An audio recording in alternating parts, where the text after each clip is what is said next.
There's an almost limitless number of ways that people go about creating links. So in this video, I'm going to quickly run through a few more methods that you may find useful. Or perhaps they'll simply spark ideas related to other things you can do to gather links. Forum linking can be very effective. Here's the basic strategy. Let's say you have a website selling products for scuba divers. You begin by finding all the scuba discussion groups you can. Then you keep an eye on the discussions and answer messages whenever you can. If someone's trying to find a place to buy a product you sell, mention that you have it and link to your site. If someone asks a trivia question and you know the answer, then answer and include a signature line with a link to your site. You have to be careful not to be obnoxious about this process, but if you can spread these links around a variety of forums, it can be quite effective. No-follow links are not as common in forums as in blog comments. Perhaps half the time your links will be follow links, half the time no-follow links. Either way, there's value. People will read your posts, and if your posts are helpful, the links will get clicked on now and then, even if they don't help boost your search rank.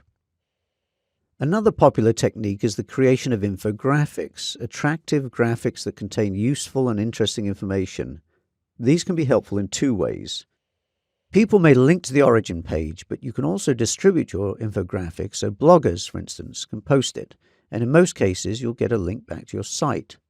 You can also post the graphics into infographic directories to get links back from the directories themselves and expose the work to more bloggers. Getting links from newspaper and magazine sites can be very powerful. Such links are often high page rank and high trust rank. To do this, you'll generally need a PR campaign. You figure out a hook, a good story that journalists would be interested in covering, then you pitch it to the writers. This can be a lot of work, of course, and your site really must contain something worth writing about. But the links you'd get would be first class, both in terms of search ranking and direct traffic from people reading the articles. There is another way to get into newspapers. You buy your way in.